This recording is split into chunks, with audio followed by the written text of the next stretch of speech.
Olá pessoal, hoje nós falaremos sobre os tipos de seleção natural. Bom, existem três tipos de seleção natural: a seleção direcional, a seleção estabilizadora e a seleção disruptiva. Primeiramente, nós vamos falar sobre a seleção natural direcional.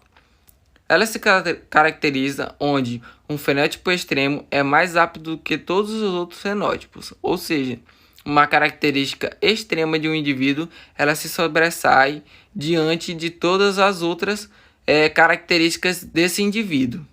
Exemplo: devido à alta pesca com rede do peixe-salmão no Pacífico, esse tipo de pesca acaba selecionando indivíduos maiores, o que faz com que os menores estivessem com vantagem sobre os maiores, uma vez que não são capturados. Partindo para o segundo tipo de seleção natural, nós vamos falar sobre a estabilizadora. Na seleção estabilizadora, fenótipos intermediários são mais aptos do que os fenótipos extremos. Exemplo: besouros de cor verde médium podem ser melhores em se camuflar. Assim, eles sobrevivem diante de uma floresta coberta por plantas de verde médio. Ou seja, existem três tipos de besouros à disposição. Existem os besouros de verde escuro, os verde médios e os verde claros. Diante de uma floresta coberta de plantas verde médio, consequentemente, os besouros de cor verde médio eles vão poder se camuflar e, consequentemente, eles vão conseguir também sobreviver diante desse tipo de floresta. Concluídos os tipos de seleção natural, agora nós falaremos sobre a seleção natural disruptiva, que é quando os fenótipos dos dois extremos eles são mais aptos do que aqueles do meio. Ou seja, duas características fenotípicas extremas elas são favorecidas em uma espécie mais do que as características intermediárias daquela espécie.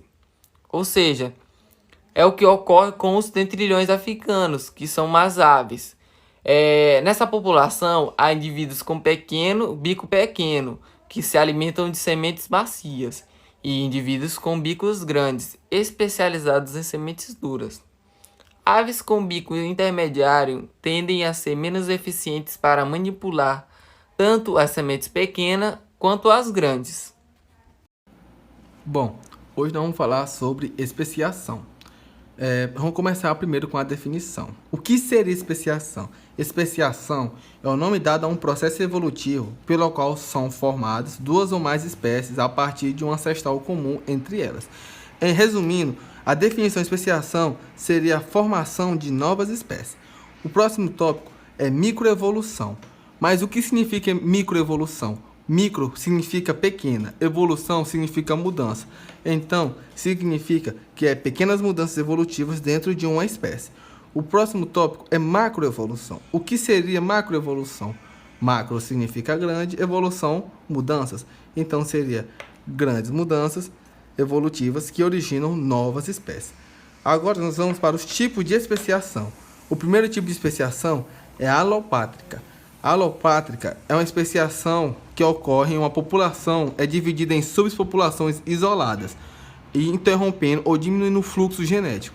Dessa forma, se pelo menos uma das populações sofrer mudanças evolutivas durante o período de separação, pode surgir barreiras reprodutivas pré- ou pós-zigóticas que, uma vez estabelecida, pode impedir o cruzamento mesmo que as populações estabeleçam o seu contato em algum momento. Em pequenos tópicos, como eu dividi aqui, a alopátrica ela tem um isolamento geográfico. Esse isolamento geográfico, o que seria? Seriam montanhas ou grandes distâncias, certo? O acúmulo diferencial genéticos, eles não iam ter um contato com outras populações ou outras espécies. E ter o isolamento reprodutivo, porque já está isolado por conta do isolamento geográfico. Agora, nós vamos para a subespécie. A subespécie também é conhecida como raça geográfica. E também é um grupo de uma espécie em vez de originar outras espécies. Mas o que significa isso? A subespécie, em outras palavras também, é uma população de espécies em uma determinada área geográfica que difere em maior ou menor grau de outras populações, representando uma subdivisão dessa espécie, certo? A subespécie, ela faz parte, ela é diferente da espécie, ela é uma mudança daquela espécie, certo? Agora vamos para outro tipo, que é a peripátrica. Ela também é chamada de parapátrica, certo? Ela não tem isolamento geográfico, ou seja, ela não tem as barreiras geográficas, não tem grandes distâncias e nem montanhas dividindo em regiões adjacentes. O que seriam essas regiões adjacentes? Seriam regiões próximas a outros grupos, a outros indivíduos, certo? Nesse caso, vai ter a mudança genética daquela espécie pelo fato de ter contato com outros grupos, certo?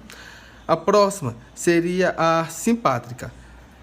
Ela também não tem isolamento geográfico e é na mesma região, certo? Ela também ocorre em uma pequena população. Se diferencia também numa nova espécie sem que haja separação geográfica. Para isso, é necessário o surgimento de uma barreira reprodutiva que isole uma parte da população, que pode ocorrer como resultado de fatores como diferenciação de habitat por parte da população ou seleção sexual, certo? Agora, nós vamos para os híbridos. O que são os híbridos? São frutos do cruzamento entre espécies distintas.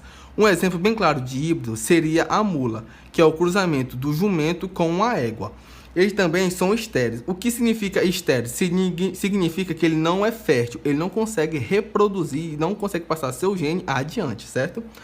Agora nós vamos para as anagêneses e as cladogêneses. A anagênese representa a progressiva evolução de caracteres que surgem ou se modificam, alterando a frequência genética de uma população. Ou seja, tem uma transformação gradual de uma espécie em outra. A graduação, ela compreende a ramificação filogenética, ocasionando a ruptura na coesão de uma população que, em função de contínuas transformações anatômicas e funcionais em resposta às condições ambientais, ou seja, formação de duas novas espécies a partir de uma espécie ancestral.